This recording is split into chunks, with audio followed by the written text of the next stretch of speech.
Et je Let's go. pense qu'on est en direct. Si quelqu'un... Bonjour à tous déjà, pardon. Bonjour à tous. Hello J'espère tout le que vous allez monde. bien. On est super content de vous retrouver. Est-ce que quelqu'un peut nous confirmer que vous nous entendez bien sur le chat? Ce serait vraiment très aimable à vous de simplement C'est nous bon. l'indiquer. Ah, super. Bon, très bien. Parfait. Merci beaucoup. Bah, ravi de vous retrouver aujourd'hui avec Bastien de Grosse Room, Head of Sales ou chef des ventes dans une version plus francisée, comme tu préfères, Bastien. On l'a jamais Ravi que dit tu comme ça, mais sois, ouais. tu sois avec nous. Oui, c'est Eh c'est plus ben, rare, hyper hein. content. Hyper content. Bah, pour notre premier, toi et moi, Alexis, on n'a jamais eu encore l'occasion de le faire. Grosse room Faro, oui, on en a fait pas mal, mais pas ensemble. Donc, hyper content et surtout sur le sujet qui me tient particulièrement à cœur. Le cold calling, l'outbound en général, et maintenant, on a l'IA.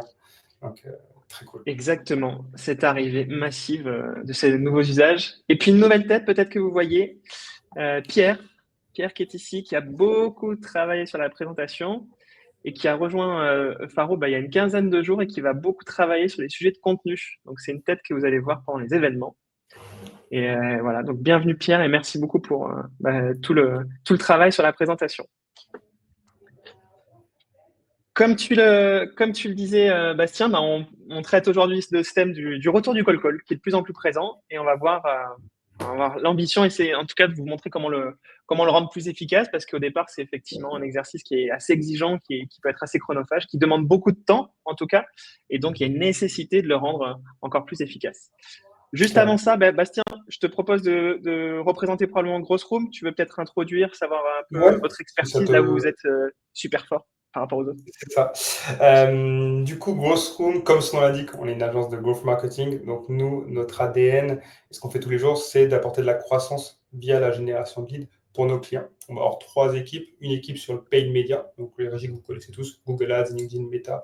On a un budget média. Comment on en sort un ROI positif? La deuxième équipe, et celle qui va nous intéresser aujourd'hui, c'est la partie outbound B2B. Et on bosse pas mal aussi avec Faro dans ce cadre-là. C'est vraiment de se dire comment on met en place toute une stratégie multicanale de prospection automatisée.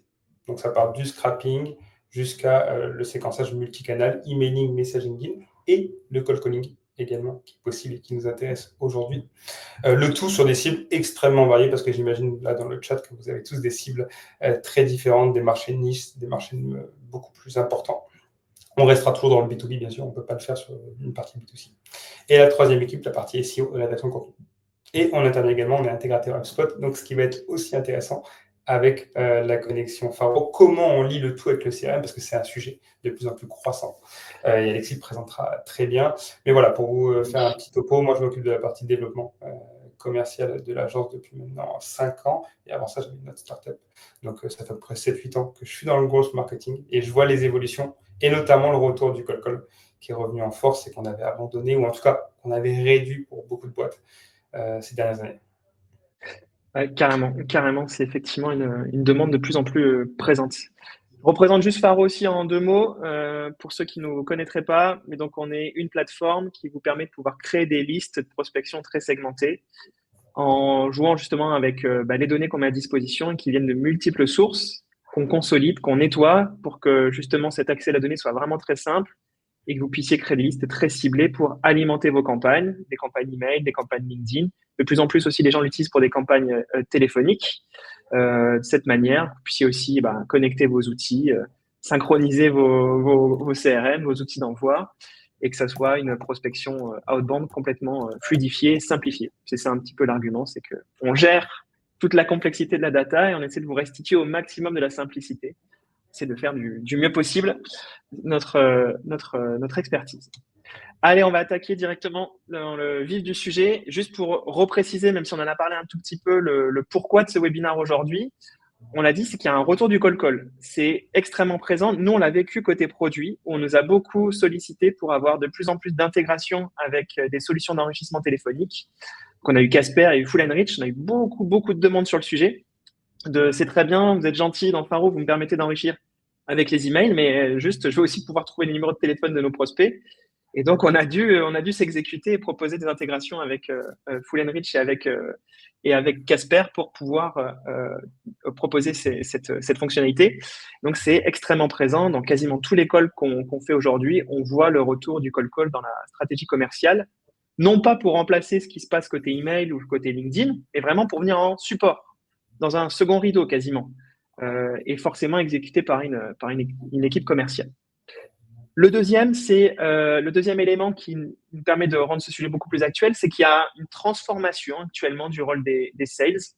On va dire que c'était déjà présent dans beaucoup d'organisations, mais dans les organisations un petit peu plus récentes, on avait des responsabilités qui étaient bien segmentées entre des gens qui font les campagnes, des gens qui vérifient que les leads qui ont été générés sont qualitatifs, et puis des gens qui, derrière, vont faire les démos.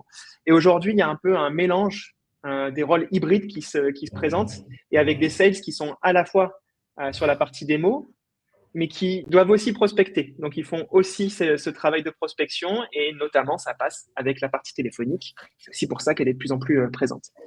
Et puis, dernièrement, c'est le thème que pourra apporter Bastien, enfin, toute l'expertise de Bastien, c'est que on peut pas passer à côté. Il y a effectivement de nouveaux usages qui sont présents, de nouveaux outils avec l'apparition de l'IA. Beaucoup de choses qui servent à rien, en tout cas à aujourd'hui, dedans. Et puis, des choses qui sont au contraire hyper utiles et qui permettent de véritablement gagner du temps. Et donc, Bastien essaiera justement de pouvoir vous permettre de trier un petit peu là-dedans, dans ce buzzword qu'est l'IA, mais qui contient aussi beaucoup de choses qui sont très, très, très intéressantes pour votre prospection. Donc, on va, voilà, juste pour le dérouler, mais vous l'avez un petit peu, on va parler de la partie segmentation, comment cibler les prospects qui peuvent être intéressants pour ces campagnes de cold calling, et puis je laisserai ensuite forcément la parole à Bastien pour la partie IA. Je l'ai pas précisé, j'oublie tout parce que ça fait longtemps que j'ai pas fait des webinars, mais de toute façon, vous l'avez vu, il y a un chat. Si vous avez des questions au fur et à mesure, surtout, n'hésitez pas. Il y en a qu'on pourra prendre au fur et à mesure de la présentation pour la rendre plus vivante. Et puis celles qui seront peut-être un petit peu en retard ou décalées, il y aura une question, il y aura une session de foire aux questions à la fin de la présentation. Donc surtout, ne vous modérez pas. On sera là pour y répondre par la suite. Alors, tout simplement, le cold call aujourd'hui, il a pas mal de limites. Donc, il revient, mais il faut faire attention dans la manière dont on l'exécute.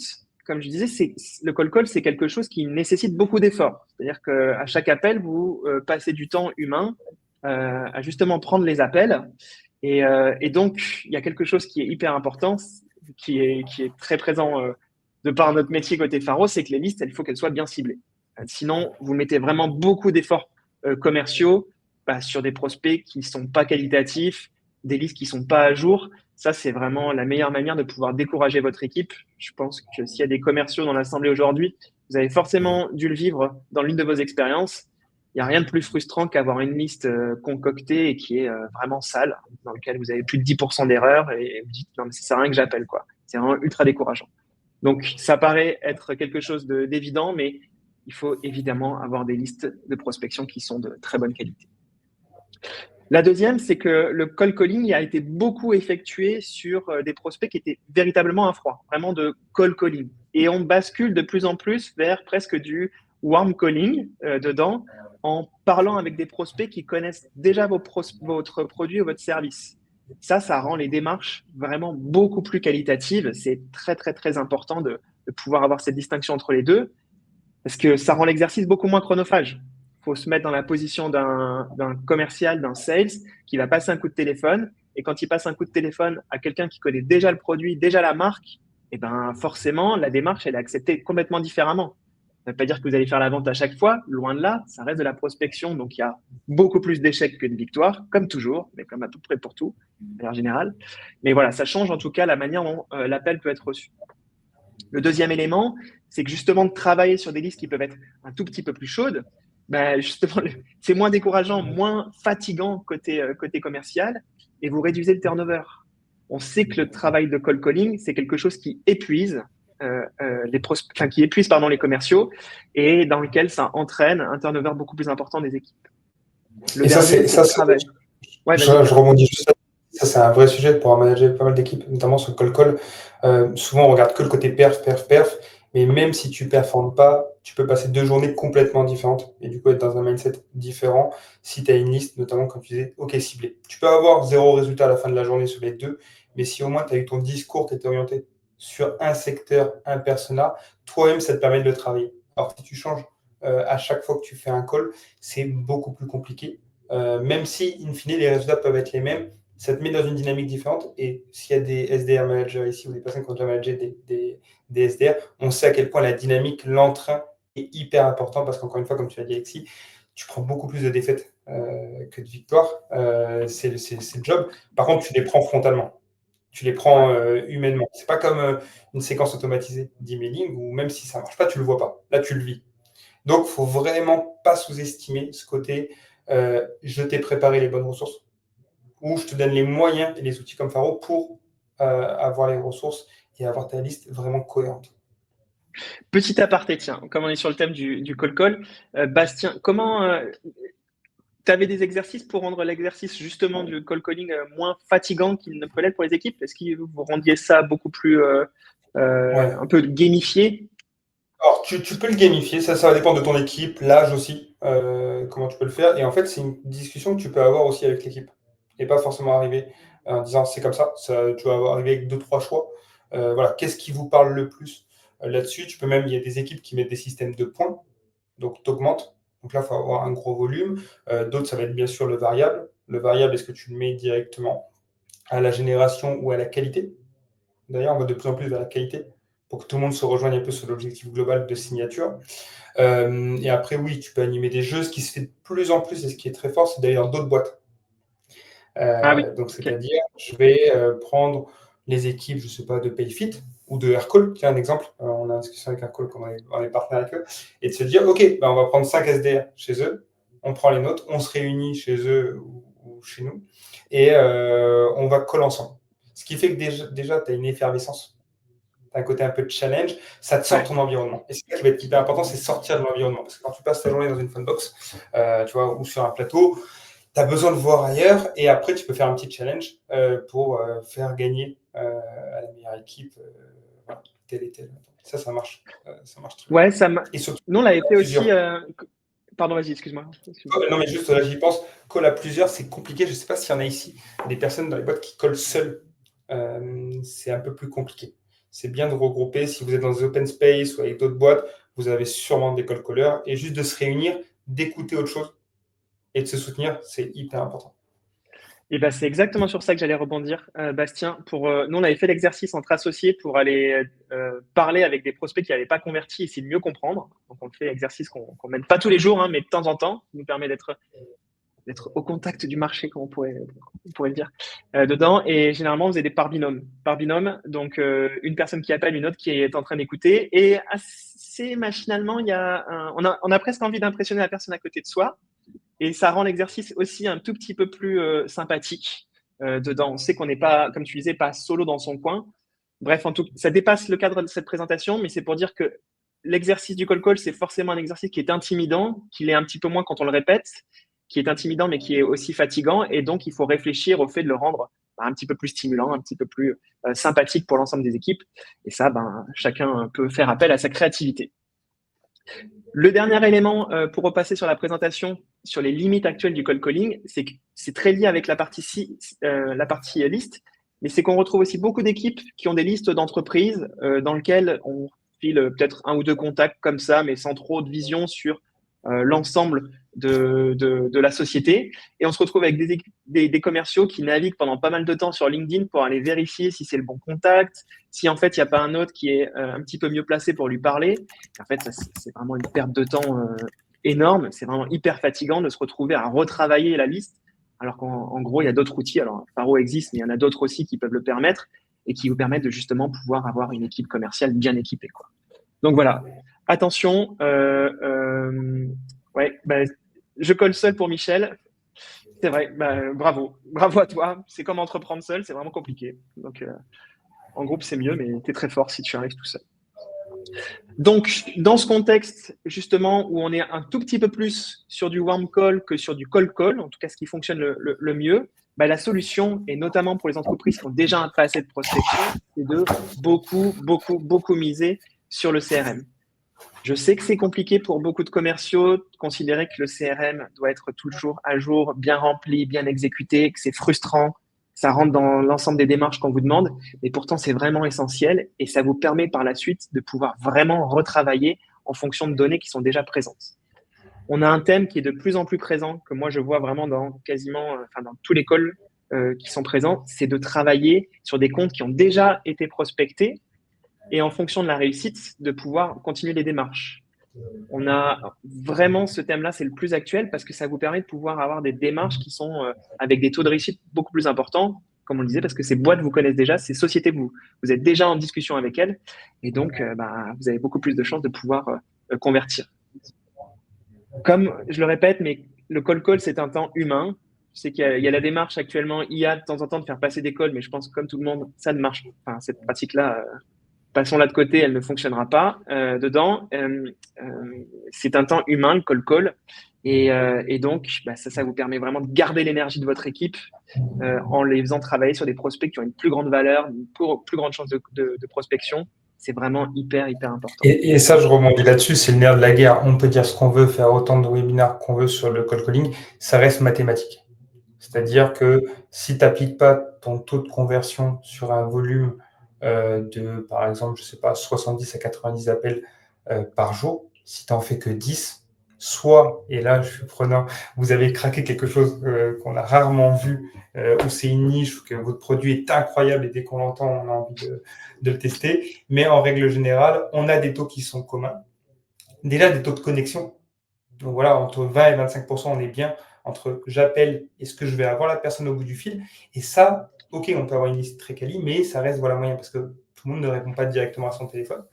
Et après, une fois que la personne est connectée, combien de rendez-vous je vais pouvoir prendre. Et donc, les outils comme Faro, pour nous, c'est hyper important parce que ça te permet de concentrer le temps, et c'est la valeur numéro 1 du SDR, en tout cas de la personne qui colle, sur justement, je passe du code, je fais des appels.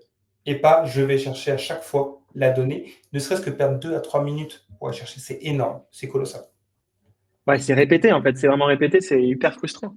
Et ce que tu as comme taux, donc c'est sur, tu me dis si j'ai bien compris, mais sur 4 appels que tu effectues, tu as une personne qui va te répondre. C'est ça que tu Ouais, dis. c'est ça. Alors, Ouais, ok. ça, c'est ce que tu vas viser. Si tu as du 25%, tu es bien. Alors, ça dépend toujours de ta base, mais globalement, c'est ce que tu vas viser. Nous, c'est ce qu'on a et on en est content là-dessus. Et donc, on fait des A/B tests et on voit selon les cibles qu'on va aller chercher et notamment le rôle de la personne dans la société. Ok, Donc, ok, tu te ok. rends Ça compte joue que en tu n'as pas fonction, hein. forcément. Ouais, tu as des personnes là qui sont beaucoup plus entraînées, entre guillemets, ou sursollicitées, et du coup qui vont mécaniquement moins répondre. Je prends l'exemple directeur marketing. Eux, ils sont dedans, Directement. ils Ok. savent comment ça fonctionne.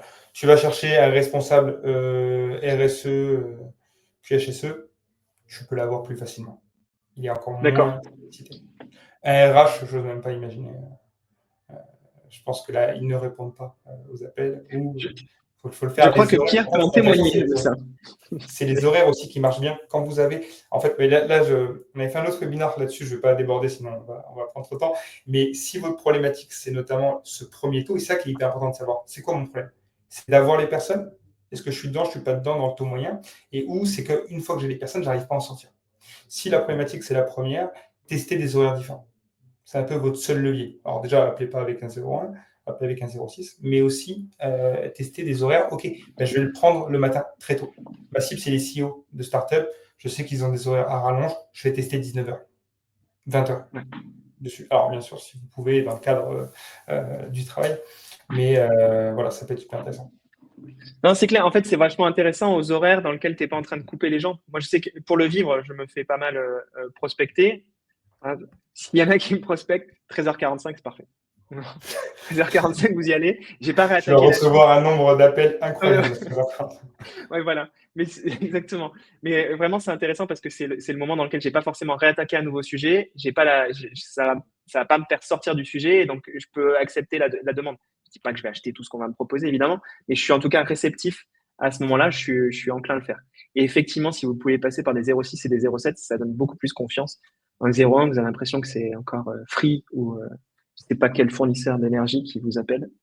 Donc, je ne le considère même pas à titre perso.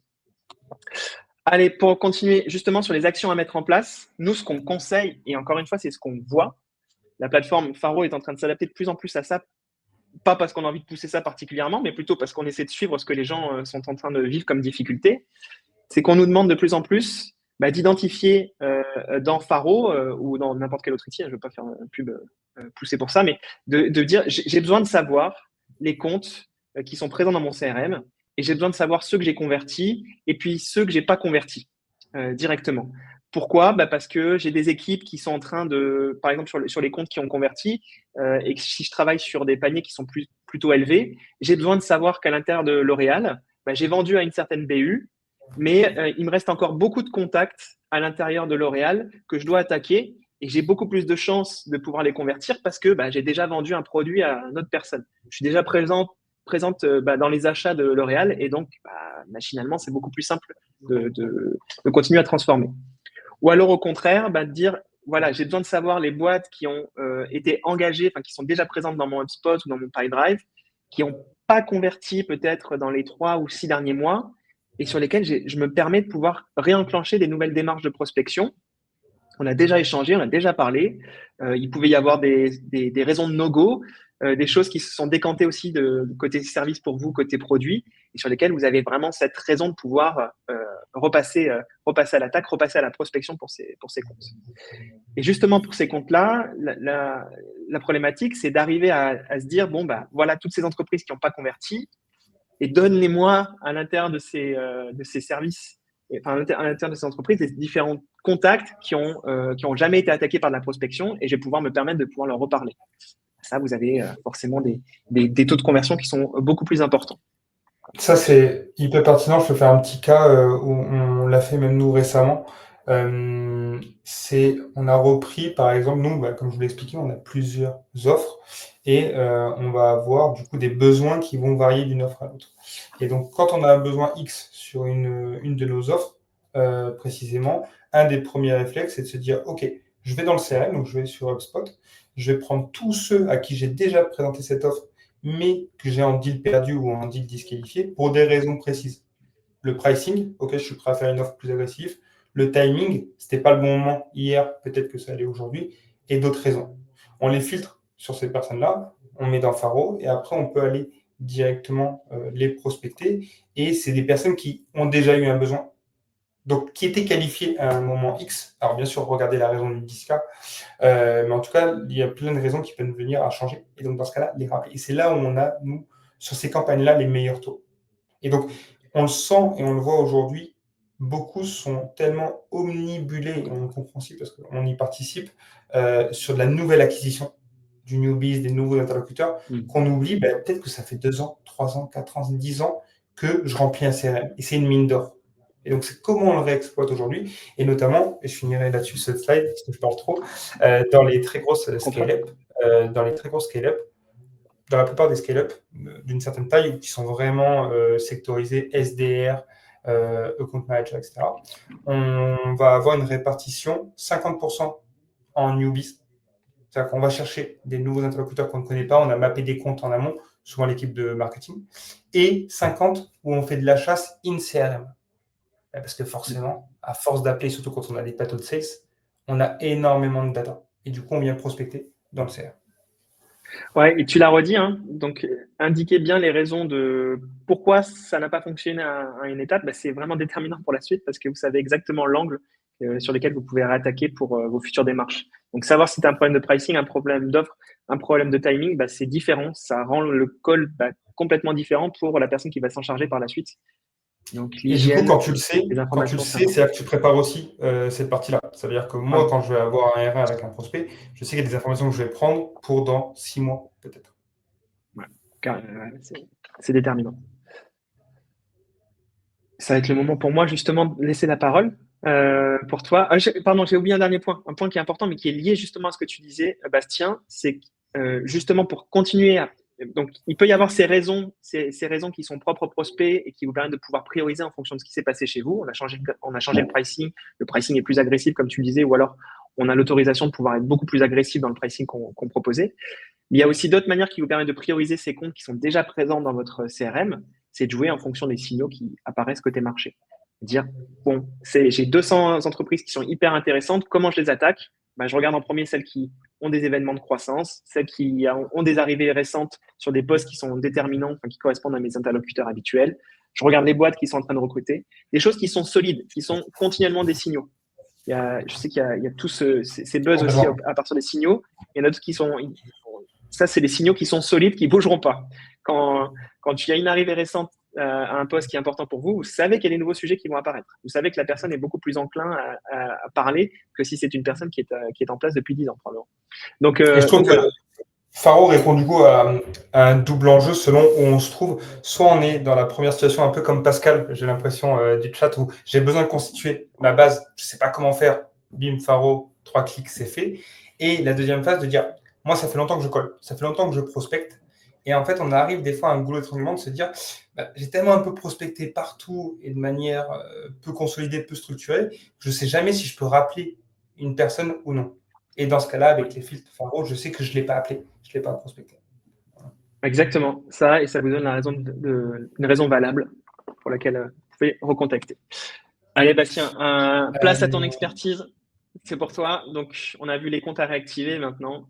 Parlons justement de cet Utiliser appel. efficacement l'IA. Alors, c'est un sujet qui pour moi est touchy parce que. Attends, juste avant, ouais. Alors désolé, je suis obligé de dire à Alexis de switcher, je ne peux pas changer les slides moi-même. C'est un sujet qui est touchy dans le sens où on parle beaucoup d'IA.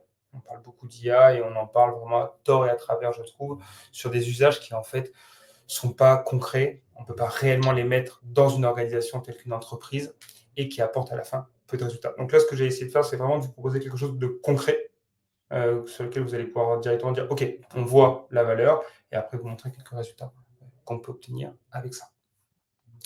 Le constat, j'ai repris une phrase d'une source sur HubSpot d'un article, 75% des acheteurs B2B attendent une personnalisation dès le premier contact. Et on le voit de plus en plus, en tout cas sur les R1 et notre équipe aussi sur les premiers calls, ils veulent déjà qu'on les connaisse sur cette partie-là.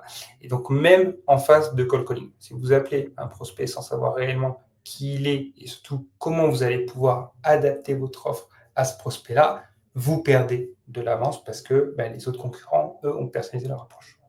Donc, 3 constats. Les SDR, aujourd'hui, n'ont pas les bonnes références clients à disposition au bon moment. Les commerciaux manquent de contexte. Le secteur, l'use case, les pain points déjà résolus. Et du coup, le résultat, c'est qu'on a des pitchs génériques, on a une perte d'attention qui aujourd'hui est même réduite pour pas mal de raisons, et une mauvaise accroche. Parce que globalement, mon constat, c'est de se dire, votre plus grosse valeur, ce sont vos cas clients, vos références, ce que vous faites. C'est peut-être un peu drastique, n'hésitez pas à me dire dans le chat si vous êtes d'accord ou non, mais globalement, dans une boîte, en général, on s'en fiche un peu ce que vous faites, ce qu'on veut savoir, c'est avec qui vous l'avez fait.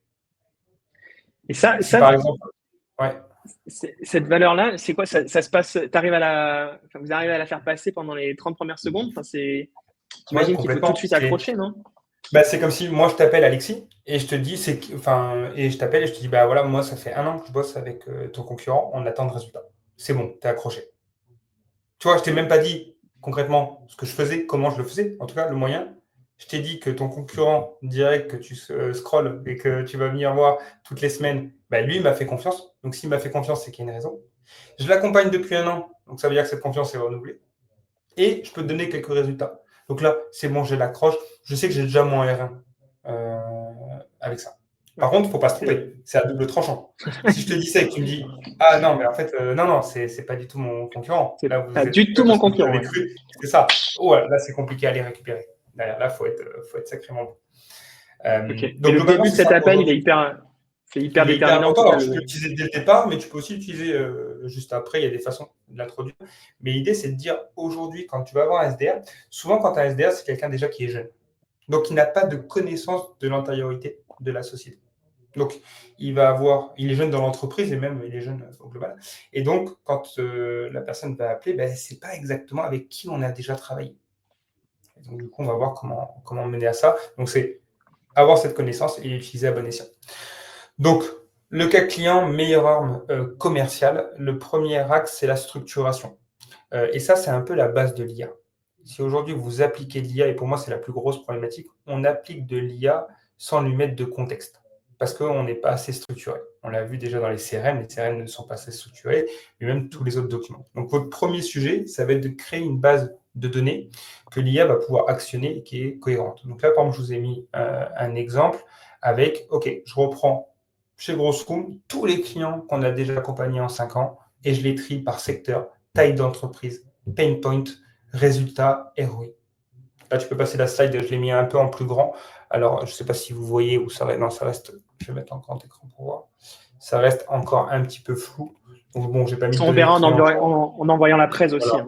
Hein. C'est J'avais la ça. Et donc question là, vous forcément. voyez nom du client normalement. Donc, j'ai mis client 1, 2, 3, le secteur, l'offre sur laquelle on l'a accompagné. Et ce qui fait que demain, moi, je dois faire un call avec toi, Alexis, en un clic, et on va le voir de manière automatisée. Je sais déjà mes meilleures références sur toi. Donc, une fois que vous avez constitué ce fichier, ce qui est une part hyper importante et qui aura plein de bénéfices aussi dans l'entreprise en dehors de la prospection pure. Mais ça, tu le vois très peu long. Je ne sais pas si Alexis, vous l'avez, vous, aujourd'hui, ou peut-être que vous Non, pouvez le on l'a sortir. pas, mais c'est une excellente idée. Personne ne l'a, et même Ouais. nous, ce que je vous dis là, on l'a pas eu la première année. D'ailleurs, dans le chat, je serais hyper curieux de savoir ceux qui l'ont et ceux qui n'ont pas, de manière structurée. Je ne parle pas un export CRM qu'on peut tous faire. Mais du coup, ça te permet de faire ce qu'on va voir là, mais aussi d'avoir une connaissance de ton marché. Et je reviens sur tes listes, Alexis, de se dire, en fait, c'est marrant. Je ne pensais pas, mais 30% de mes clients, en fait, il y a un secteur qui ressort. Et je ne l'avais jamais vu comme ça, de manière indépendante. Ou il y a un panier moyen. Ou il y a une façon de faire, il y a un outil, une feature, ce qu'on propose de plus en plus. Une fois qu'on a cette base-là, on va créer ce qu'on appelle un agent IA. Donc, il y a plusieurs solutions qui permettent de créer un agent IA. Là, ce que je vous présente, le graphique, c'est une solution qui s'appelle N8N. Vous pouvez le faire sur Make, sur Zapier, je crois qu'ils les ont sortis. Et en fait, le constat, enfin, le principe est simple. On va donner des outils à l'agent, donc de la ressource, pour que lui vienne l'interpréter et aller chercher des actions. Et avec ces ressources-là, lui va être capable, selon le prompt qu'on va lui dicter, de mener des actions indépendantes. C'est vraiment comme si vous aviez votre assistant indépendant dans votre société. Et du coup, je vais vous expliquer un petit peu les étapes, une par une. La première étape, tu peux passer la slide, Alexis, normalement. Ouais, voilà. Non, la première, ça va être la mise en place du trigger. Comment vous voulez communiquer avec l'agent IA. Donc, ça peut être, par exemple, je prends un cas, dès que j'ai un lead, je sais que j'ai une notification Slack qui tombe. Nous, c'est notre cas chez Grossroom. Eh ben, mon trigger, ça va être dès que je reçois une notification, hop, automatiquement, l'agent IA va aller sur le site web du prospect, va analyser son positionnement et par rapport à son positionnement, il va être capable de vous sortir en sortie les 3 meilleures références que vous avez à pousser. Donc là, ça peut être, comme je vous le dis, un message Slack, ça peut être sur HubSpot, ou ça peut être aussi un simple message. Hop, on le fait là, quand j'ai fait le test, je l'ai fait comme ça. Je mets directement le nom du site web ou le nom du client, et l'agent IA va chercher. Maintenant, la deuxième étape, ça va être l'agent IA en lui-même. Il va falloir lui donner un prompt, donc des instructions. Je vous préconise toujours de le faire en anglais, ça marche toujours un petit peu mieux. Et là, l'idée, c'est de lui dire, OK, tu es un assistant de prospection B2B, tu vas recevoir en entrée un message avec comprenant un site web. Je veux que tu ailles analyser le site web pour en sortir le secteur, le contexte, etc. et les éventuels pain points que peut ressentir ce prospect. Et une fois que tu as fait ça, je veux que tu ailles chercher dans le fichier, là, dans notre exemple Google Sheet, que je t'ai fourni, tu vas venir me chercher les 3 meilleurs secteurs, les 3 meilleurs cas clients. Mais attention, qu'est-ce qu'un meilleur cas client? Comment l'IA peut se dire, OK, telle référence est plus pertinente que l'autre? Eh bien, on va pouvoir lui mettre un poids différent. Par exemple, moi, je vais lui dire, je veux qu'à 70%, ce soit le poids du secteur, qui est intéressant. Mais après, si tu ne trouves pas, parce que des fois, on n'a pas des références dans tous les secteurs, ben, je veux que ça soit les audiences. Par exemple, même si j'ai une autre solution qui a touché les DRH, ça me va. Je peux dire que ce n'est pas le même secteur, par contre, c'est la même cible. Et enfin, c'est le panier moyen. Tu vois, je peux avoir 2 clients en leur disant, OK, on n'a pas de référence sur ce secteur-là. Par contre, on a l'habitude de travailler avec des paniers moyens de 400 000 euros. Et on connaît vos enjeux. Ça va être des strats ABM, etc. Voilà, et Et là, le format. Pardon, vas-y. Ah, vas-y, excuse-moi. Vas-y. Non, je sais, là, par exemple, comme disait Bastien, le déclencheur, ça a été le fait de recevoir un lead Ça peut être un lead effectivement qui arrive dans le channel Slack de Grossroom, mais ça pourrait être très bien, enfin, vous auriez très bien pu utiliser comme point d'entrée l'ensemble des sociétés que vous avez envie de prospecter et retravailler de cette manière. Enfin, utiliser vraiment en entrée un fichier et de refaire travailler l'agent de la même manière que Bastien vient de la décrire. Carrément. Je laisse la parole. Et après, le format de sortie souhaité, comment on veut qu'il nous réponde, structure. Et pour ça, l'agent IA, il n'est pas seul. Il va être, tu peux passer Alexis, voilà, il va être accompagné d'un modèle. Donc le premier, là, vous cliquez, vous allez le voir automatiquement, vous choisissez votre modèle, ChatGPT, Claude, etc., ce que vous voulez, OpenSea. Moi, j'ai mis ChatGPT parce que en général, c'est le plus connu aujourd'hui. La deuxième, c'est la mémoire. Donc c'est la capacité à l'agent IA de faire plusieurs tâches en gardant en mémoire du début à la fin ce qu'il a fait et pouvoir le retravailler par la suite. Et à la fin, vous allez pouvoir, là je vous ai mis Google Sheet, vous voyez en bas à droite, des outils. On va pouvoir dire à l'agent IA, tu as la capacité d'aller lire un fichier Google Sheet. Tu as la capacité d'écrire. Tu as la capacité d'envoyer un message Slack. Et en fait, de faire tout ce que vous souhaitez. Et donc là où avant, on pouvait juste avoir des questions-réponses, entre guillemets, avec ChatGPT, là maintenant, on a un agent qui est indépendant, qui peut écrire, lire, modifier, faire des slides, par exemple, etc. Alors attention, je vous ai mis juste une petite spécificité pour ceux qui creusent un peu les sujets IA. On a une limite de... Quand vous allez connecter votre modèle à ChatGPT, vous allez le faire par une clé API. Donc c'est par API et du coup, chaque modèle a une limite d'envoi par minute de tokens. Et justement, quand on a un fichier comme les références clients, des fois, rien que le lire, ça va vous prendre toute votre limite de tokens. Donc, dans le prompt, il va falloir aussi structurer à cause de cette limite et lui dire, voilà, tu vas analyser que les premiers, tu me sors que ceux qui m'intéressent, etc. Donc, c'est un petit travail à faire sur ça. Et enfin, pour finir, on a le format de sortie. Là, en gros, je lui ai dit, tu me fais un message Slack. Donc, concrètement, je lui envoie un message, je parle avec l'agent IA, il analyse le site web du client, il va me trouver les meilleures références et il va me les envoyer sur Slack. Donc, concrètement, je suis SDR, qu'est-ce qu'on peut imaginer?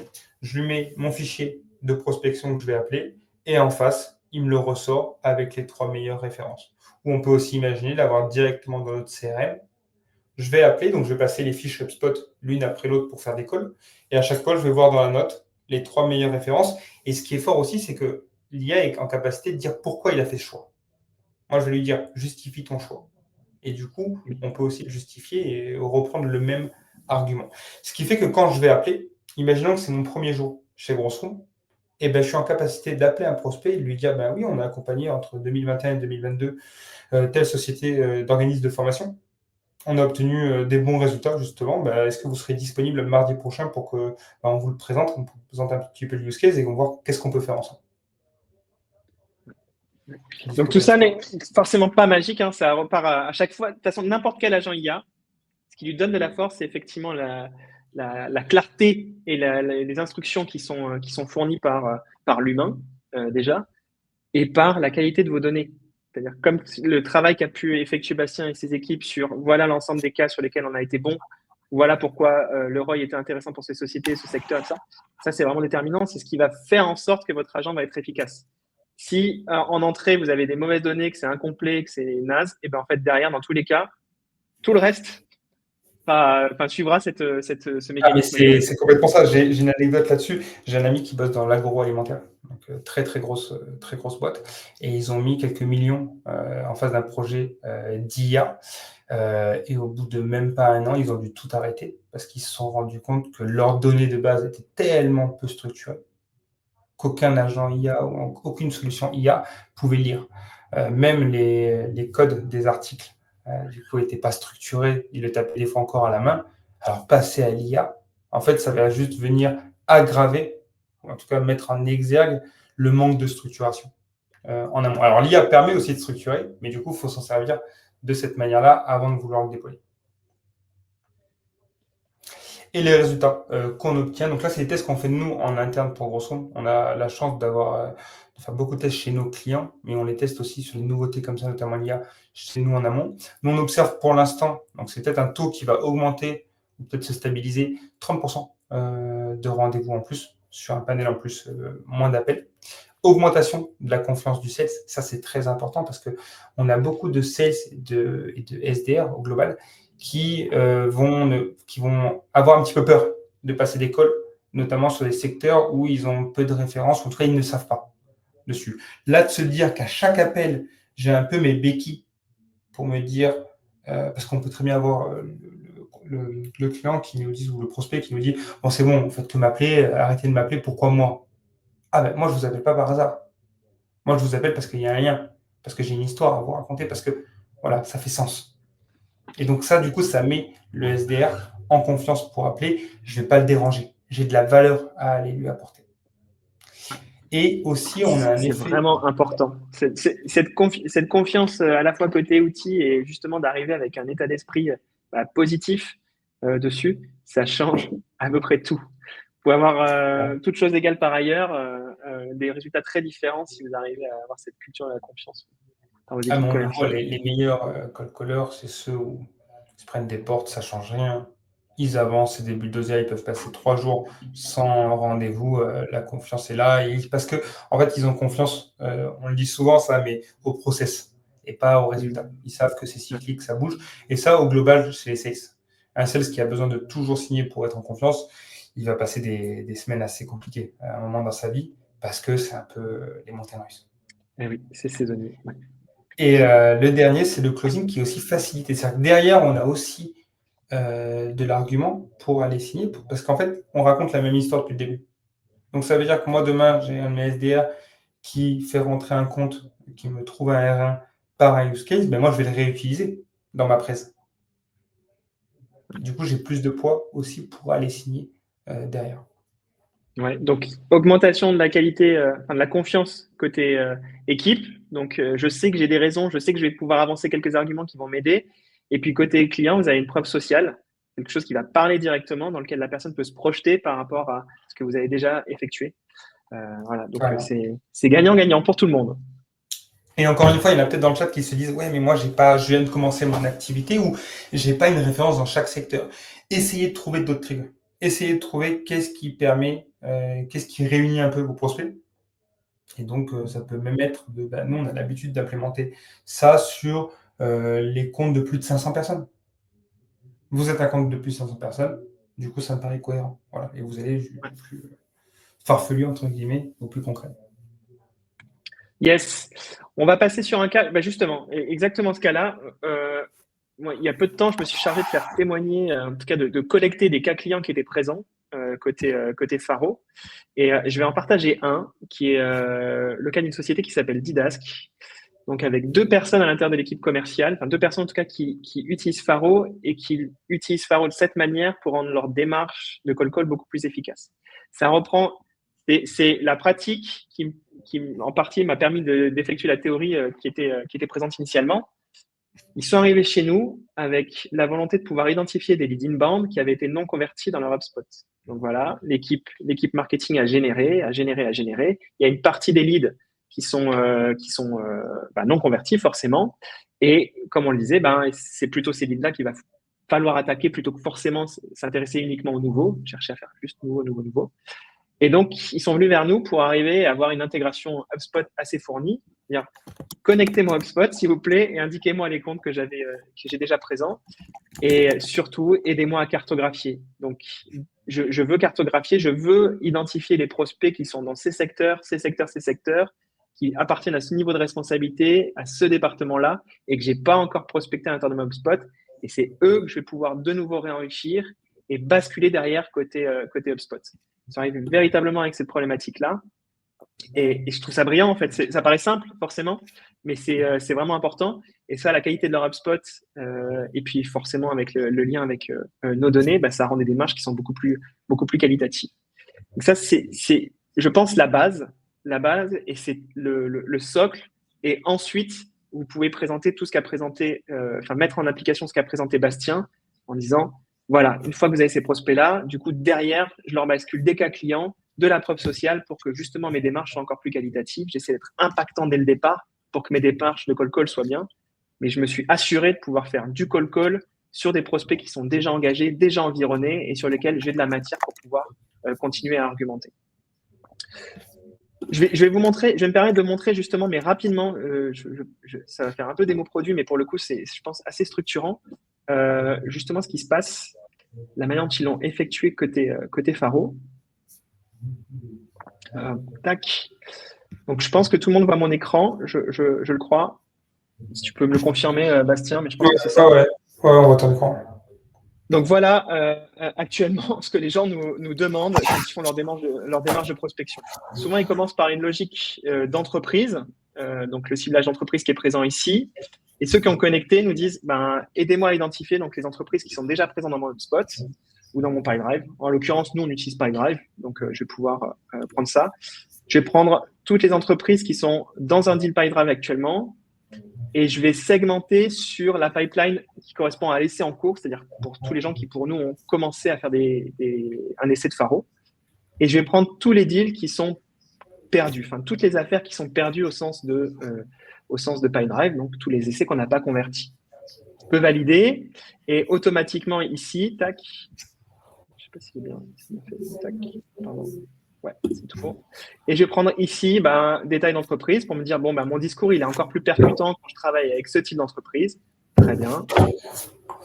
J'obtiens une liste de résultats qui va correspondre à mes critères dedans. Et je vais pouvoir justement revenir segmenter et dire, bon, je vais maintenant me charger d'afficher les prospects qui correspondent à ces entreprises qui ont été dans mon PipeDrive. Et puis, je vais prendre probablement les gens qui ont des arrivées récentes à leur poste. Donc, toutes les entreprises ça marche. Ça, c'est un super trigger, l'arrivée récente.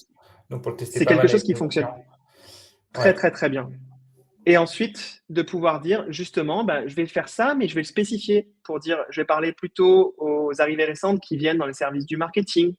Donc, je vais volontairement chercher à avoir une liste extrêmement petite, vraiment petite, mais dans lequel je suis sûr que qui correspondent véritablement à des prospects avec lesquels je vais pouvoir correctement échanger. D'ailleurs, on voit qu'il y a une société qu'on devrait réattaquer, celle-ci, très intéressante. Et si vous avez envie d'avoir une vision beaucoup plus large du compte, vous pouvez naviguer à l'intérieur de l'organigramme et donc venir à l'intérieur du service commerce pour dire, bon, voilà l'ensemble des prospects qui me semblent intéressants. Peut-être que je vais attaquer à la fois le head of sales qui vient d'arriver en poste, et puis peut-être travailler aussi sur des accounts exécutifs, de team lead SDR, avec des discours qui vont être différents, et ça va pouvoir avoir une approche. On va toucher presque au sujet d'ABM derrière, mais qui fonctionne extrêmement bien aussi dans les démarches de call call. Voilà. Ensuite, enregistrer ça, je vais arrêter la démo ici, mais basculer, continuer à réenrichir, réexporter dans votre CRM. Et là, vous savez que vous avez travaillé par rapport aux données déjà présentes dans votre CRM. Et puis, vous avez lié ça avec des signaux de marché pour pouvoir attaquer, prioriser les comptes en particulier. Voilà, ça, c'est vraiment un exemple qui est présent et qui est de plus en plus présent côté marché et qui a une efficacité, je pense, actuellement beaucoup plus élevée que si vous travaillez uniquement. Effectivement, il faut travailler sur le new, c'est toujours très important, mais il faut le lier avec les démarches CRM. Surtout, n'hésitez pas à miser sur votre CRM pour les démarches de call call, c'est vraiment le plus important. Je pense qu'on peut passer aux questions. On est déjà à 48 minutes de live, ce qui est déjà pas mal. On a commencé à avoir soif, Bastien. Moi, je bois en même temps, donc je me suis permis. Dedans. Pierre, je ne sais pas, tu peux nous dire s'il y avait déjà des questions auxquelles on devait répondre. Si vous en avez, surtout, n'hésitez pas. C'est principalement le moment. Et s'il y en a qui sont timides, surtout, vous pouvez nous les poser après, que ce soit pour Bastien, je pense. Bastien, t'es quoi, plus dispo sur LinkedIn, c'est où tu réponds? Carrément sur LinkedIn, ou si vous avez des sujets d'acquisition au global, que vous ne savez pas comment faire réellement, avec grand plaisir pour se faire un point. S'il y a un sujet vraiment, en fait ça dépend, si c'est vraiment business, ok, vous voulez les accompagner, grand plaisir, vous prenez directement rendez-vous sur le site grossroom.co, ou sinon si c'est un petit message comme ça, même pour dire que vous avez aimé le webinaire, c'est toujours sympa, j'aime bien quand sur LinkedIn directement. Mais là, n'hésitez pas à poser vos questions, le but c'est que ce soit vraiment interactif, vous avez tous des sujets spécifiques où vous dites, ok, j'ai compris, mais moi j'ai telle problématique, n'hésitez pas à les poser maintenant. Ouais, et j'en profite, mais on peut que souligner la qualité de l'agence Grosse Room. Donc, n'hésitez pas. Si vous avez des sujets dans lesquels vous voulez être accompagné justement sur toute cette structuration, c'est vraiment très, va être très important. Il y a des choses qui sont actuellement, enfin tous les sujets qui ont été apportés par Bastien, forcément, ce sont des choses qui sont nouvelles. Donc, faut pas culpabiliser de pas les avoir mis en place. Nous-mêmes, on les a pas mis en place alors qu'on est plutôt des gens assez techniques dedans en partie. Mais c'est ce qui se passe, c'est ce qui est en train de se passer pour améliorer. On avait vraiment la volonté de pouvoir vous dire, attention, trier parmi tout ce discours sur la partie IA et essayer de prendre justement ce qui est le plus intéressant et ce qui va vous permettre de pouvoir gagner du temps en efficacité pour vos équipes. C'est un petit peu complexe encore à formuler, mais il y a des gens qui ont cette expertise et qui vous permettent de le faire. Et c'est le cas de l'équipe de Grosse Roue. Ouais. Alors attention, juste je fais une aparté sur la partie purement IA. Aujourd'hui, déployer des agents IA, ça va pas être notre métier. On sait le faire, on le fait, mais on ne propose pas d'offre comme ça. Par contre, toute la partie prospection, carrément. Ça vous aide à Et arriver. juste pour tester on testera aussi tout ce qu'on vous dit aussi à la fin de ce webinaire. Il est possible, dans un monde, que vous receviez un appel de Grosse Room. Donc soyez gentils avec les SDR. Vous savez ce que c'est. Mais du coup, vous testerez vous-même cette approche. Yes. Je vois que Carole a testé justement ce qu'on présentait. C'est top. Ravi que c'est fonctionné. C'est voilà, une démonstration. Carole ne fait pas partie de l'équipe Faro, donc c'est véritablement le cas. Ça fonctionne. Alors, il y a une question de Nils. Est-ce que vous auriez des KPI pour comparer un peu nos stats à la moyenne du secteur en call B2B, genre rendez-vous pris, refus de conversation, pourcentage de mots numéro et tricks sur comment aborder le sujet du tel perso, souvent le cas avec Casper. Alors ça, je pense que ça va plutôt tomber dans ton expertise, Bastien, dedans. Ouais. Alors, premier KPIs, entre ce que vous allez scraper et les numéros que vous allez avoir, ça va dépendre des solutions. Là, je vous laisserai les chercher, je ne vais pas faire de publicité. Mais on va être entre 40 et 60% de numéros trouvés sur une base de données. Alors, toujours eu égard, bien sûr, la complexité de. Voilà, mais si on reste sur des. Je crois que le sujet, c'était. Voilà, sur du secteur en moyenne, sur du call, c'est ça. C'est entre 40 et 60. Donc, une solution qui vous promet 90%, ça n'existe pas. Et si vous êtes à 10% ou 20%, ben vous avez déjà un sujet d'entrée, vous n'arrivez pas à accéder à la bonne data. Une fois que vous avez votre liste avec les numéros de téléphone, on les prospecte.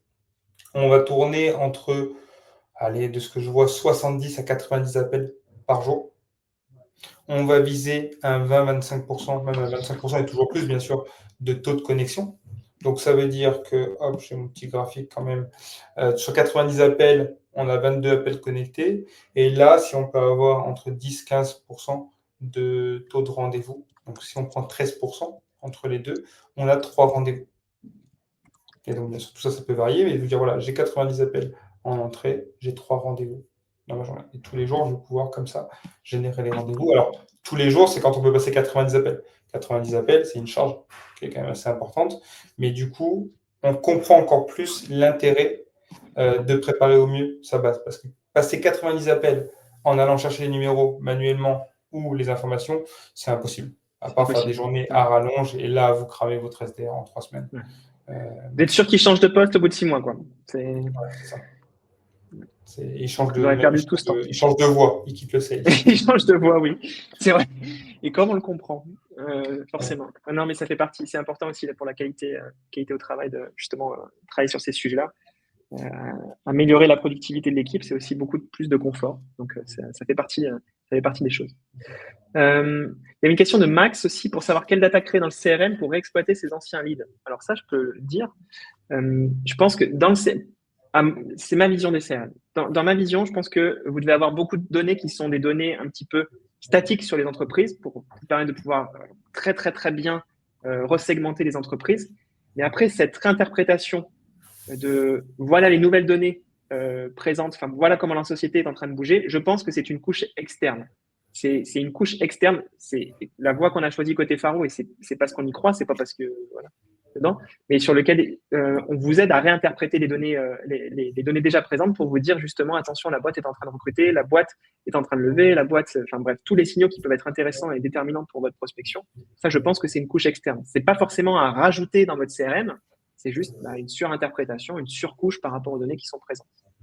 Ce qui est à intégrer dans votre CRM, en revanche, c'est toutes les raisons. Enfin, là où je pense qu'il faut être extrêmement comment dire, difficile, enfin très très très exigeant avec l'équipe commerciale, c'est les comptes rendus des appels, les comptes rendus des démarches, les raisons de non-achat, ça doit être présent côté CRM, extrêmement bien segmenté par la suite, pour que vous puissiez réenclencher des démarches. Ça, c'est déterminant. C'est vraiment, vraiment, vraiment important parce que sans cette qualité-là de données, ben, vous ne pourrez pas réenclencher ces démarches. Donc, soyez exigeants sur la qualité du CRM. C'est en tant que lead SDR pour certains, directeurs commerciaux, directeurs, vraiment en fonction de votre poste, mais ou même en tant que commercial, vous savez que sinon, vous vous tirez une balle dans le pied pour la suite. Voilà. Vous ne voyez pas l'impact à court terme. À long terme, il est terrible. C'est marrant, je vois pas mal de messages sur le chat sur les 90 appels passés. Mais juste avant, je vois une question de Tariq. Quelles sont les meilleures pratiques que vous observez chez vos clients les plus performants pour tirer un maximum de valeur de grosse roue dans un contexte de croissance rapide? Pour te répondre, Tariq, ce qu'on observe, on n'est pas des faiseurs de miracles. Nous, on sait craquer les marchés qui peuvent l'être, et qui peuvent être très difficiles à craquer, mais qui peuvent l'être. Et pour ça, nous, ce qui nous aide le plus chez nos clients et de ce qu'on observe même, avant même de les faire rentrer chez Grossroom, c'est le contenu, la ressource. Aujourd'hui, on va avoir des strates outbound qui vont être épaulées par de la ressource. Regardez ce cas pratique. Téléchargez ce document. Et quand on parle d'outbound, là, on parle de prospection commerciale automatisée, mais c'est dans la philosophie outbound, c'est je vais voir un prospect. C'est pas lui qui vient. Et donc, par exemple, quand vous faites du LinkedIn Ads, ça reste de l'outbound. Et pareil, avoir une stratégie haute funnel sur LinkedIn pour dire téléchargez mes documents, regardez que j'existe, je suis expert, et d'avoir une strat outbound emailing, message LinkedIn et cold calling pour attaquer milieu de funnel et aller décrocher du rendez-vous. Et c'est quand vous multipliez aussi les canaux avec un ordre logique que là, vous explosez vraiment vos stats.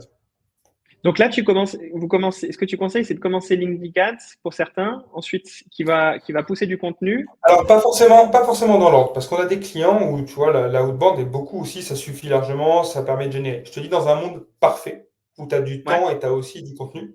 Et donc, on fait aussi avec ce qu'on a. On a des clients qui n'ont pas de contenu, et donc on passe à la outbound, parce que la outbound, je veux dire emailing, message LinkedIn, parce que l'avantage, c'est que le prospect, ça c'est quelque chose d'intéressant, va rarement voir le site web. C'est-à-dire que moi, peut-être 80% des personnes qu'on génère en outbound ne sont même pas venues sur le site de Grosso. Et donc, ça permet de bypasser les sites qui ne sont pas beaux, qui ne convertissent pas, ou même on a des clients qui n'en avaient même pas dessus, ou en cours de construction, en cours de refonte. Et donc, les personnes, si on leur a dit ce qu'on faisait, avec qui on bossait, ce qu'on imaginait, ok, et ils viennent au premier rendez-vous de découverte justement pour avoir ces informations-là. Et ils n'ont pas fait l'effort d'aller sur le site web.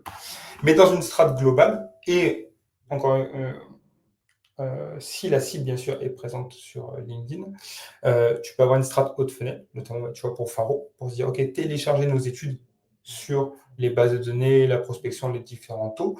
Ce qui te permet d'avoir du téléchargement, ça te permet du coup d'appeler dessus et d'appeler, comme tu disais, en warm call et pas en cold calling et de faire de la prospection ciblée, à la fois sur ces personnes-là, mais aussi sur des personnes-là plus larges. Et en fait, on multiplie, c'est de la logique aussi, on multiplie les chances parce qu'on multiplie les canaux et les points d'ancrage. Et pour réagir, effectivement, il y avait Simon qui revenait sur les 90 appels. Alors, je ne crois pas que ce soit des 90 appels argumentés. Hein. Tu me dis, tu confirmes, Non, Bastien, non, mais c'est alors juste. 90 appels argumentés, si je comprends bien, Paul-Henri, j'imagine, c'est 90 appels où on fait notre pitch. Loin de là, et je rebondis sur le message juste en dessous de Simon Mathieu, impossible d'avoir 90 appels argumentés à 10 minutes l'appel, ça reviendrait à 15 heures de travail. C'est une belle journée, 15 heures de travail. Bien sûr que non. Là, en fait, Marien répond juste en dessous, c'est 90 appels en tout, et on n'a que 25% de ces personnes-là qui vont répondre. Et donc, c'est aussi ça. On sait qu'on est obligé d'appeler beaucoup parce qu'on sait que tout le monde ne nous répond pas, loin de là. Et après, 10 minutes l'appel, ça, c'est extrêmement rare. Et nous, on le voit, plus on passe du temps dans l'appel, moins on peut avoir de chance de closing. C'est pas dans tous les cas, mais c'est pas du tout un élément. Nous, notre call, il va durer entre, allez, 1 minute 30 et 3 minutes. Là, tu as le temps largement, puisque l'objectif du call, ce n'est pas de répondre aux questions du prospect à l'instant T. C'est justement de dire, vous voyez la question que vous venez de poser, et ben, si vous voulez, mardi, vous avez directement un call avec Adrien qui pourra répondre à toutes vos questions. Vous êtes disponible? Ok. Ouais, ok, go. Si je commence à répondre déjà, souvent, ce n'était pas mon job, donc je vais répondre à côté, et je lui laisse autant de portes de sortie. Ouais, vraiment juste l'objectif de passer à la démo, c'est vraiment Ouais. En ayant qualifié quand le même, seul en objectif. ayant qualifié parce que voilà, je sais quand même que, ok, le budget globalement c'est ok, il y a un sujet et j'en vaux pas pour envoyer. Oui, et c'est ce qu'on voit, c'est notamment ce que je disais initialement quand on voyait ce changement du rôle des commerciaux, dans lequel on leur dit prospecter et en même temps faire vos rendez-vous, justement, et, enfin effectuer les rendez-vous. C'est un écueil on a eu cette organisation dans laquelle beaucoup de SDR posaient des rendez-vous. En partie, il y a des rendez-vous qui sont pas qualifiés parce que eux sont incentivés au rendez-vous. Et puis derrière des AE qui se plaignent parce que la qualité des démos n'est pas au rendez-vous, justement, là-dessus. Le fait d'avoir une personne qui à la fois se charge de la prospection et en même temps exécute l'appel, c'est qu'elle n'a absolument aucun intérêt à poser un rendez-vous dans son portefeuille, enfin dans son agenda, qui ne soit pas qualitatif dedans. Donc, c'est une responsabilité qui est, voilà, avoir les deux fonctions Ouais, exercées qui est beaucoup par plus la même partagé. personne. Ah ouais, c'est vraiment le, enfin, le concept, l'ownership, on peut dire en tout cas, est beaucoup plus importante quand c'est la même personne qui effectue les deux démarches. Donc, bon, Bien c'est aussi sûr. une Et pour revenir sur partie. ce que tu disais d'appeler, nous on l'a eu et c'est pas forcément une mauvaise strat, mais c'est une strat qui doit s'inclure dans un plan plus global, de se dire je suis prêt à appeler et à envoyer pour envoyer. Ça, au début, quand on va avoir un jeune SDR ou une jeune SDR ou une jeune sales ou un jeune sales au global, c'est pas forcément négatif parce que ça lui permet encore une fois de prendre confiance, de se dire ok, je sais générer du rendez-vous et très vite je passe dans une phase 2 où c'est la qualité qui va m'intéresser. Mais je trouve des fois passer directement à tu dois générer du lead et en plus un prospect vraiment très chaud, ben, en fait, on va passer une journée, 2 journées, 3 journées avec zéro résultat. Et ça peut mettre dedans, se dire, mais en fait, je ne sais pas le faire.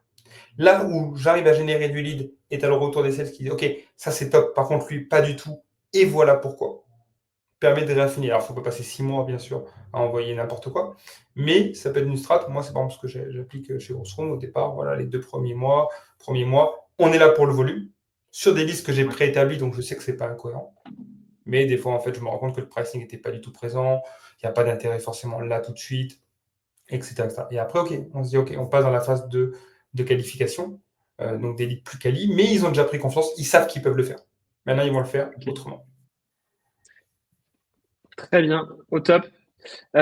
Écoute, Bastien, je pense que c'est le moment de clôturer ce webinaire. Ça fait déjà plus d'une heure qu'on est en direct dessus. Donc, comme on vous le disait, si vous continuez à avoir des questions, on a affiché l'adresse email. Vous avez aussi le profil de Bastien sur LinkedIn. Donc, je pense que vous tapez Bastien et Grossroom, vous le trouverez très facilement sur Bastien pour poser des questions. Si vous avez envie d'être intéressé par toutes les prestations que propose Grossroom, n'hésitez pas. On ne saurait que vous les conseiller dessus. Et puis, si pour ceux qui ne nous connaissent pas, qui sont pas déjà utilisateurs de Faro, si vous avez envie de tester la plateforme, justement, de connecter, de voir un petit peu les cas qu'on a pu présenter, bah, vous limitez pas. Il y a un essai de la plateforme pendant 15 jours qui vous permet de tester justement ces intégrations, de naviguer dans les organigrammes.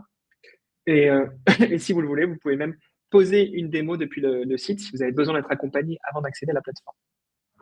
Bastien, est-ce que toi, tu veux rajouter quelque chose? Ben non, je pense que tu as tout dit. N'hésitez pas à nous faire vos retours aussi, ce que vous avez aimé, là où vous aimeriez aussi voir peut-être un nouveau webinaire des sujets. Ça serait hyper Grave. intéressant pour nous aussi. Souvent, on n'a pas forcément ce lien avec les personnes les auditeurs, entre guillemets, expression de vieux. C'est très important pour se dire, OK, il y a peut-être des sujets sur lesquels vous voulez qu'on porte notre regard ou améliorer déjà celui-ci. Donc, n'hésitez pas à nous faire un petit message LinkedIn ou répondre directement là sur le chat. Et bien sûr, voilà, si vous avez des besoins d'outbound, de prospection, vous avez besoin d'accélérer et que vous souhaitez être accompagné, bah, c'est toujours un grand plaisir. On reste dispo. Super. Au top. Et on vous enverra la présentation. La présentation directement par email va partir dans quelques heures. Donc voilà. On était ravis. Merci Bastien. Merci pour ton temps. Merci Merci Alexis, Pierre c'était hyper cool. pour la présentation, pour cette première. Merci à tout le monde d'avoir été disponible. Je vous souhaite une bonne pause déj et puis bonne prospection à tous. Merci, bon appétit, ciao.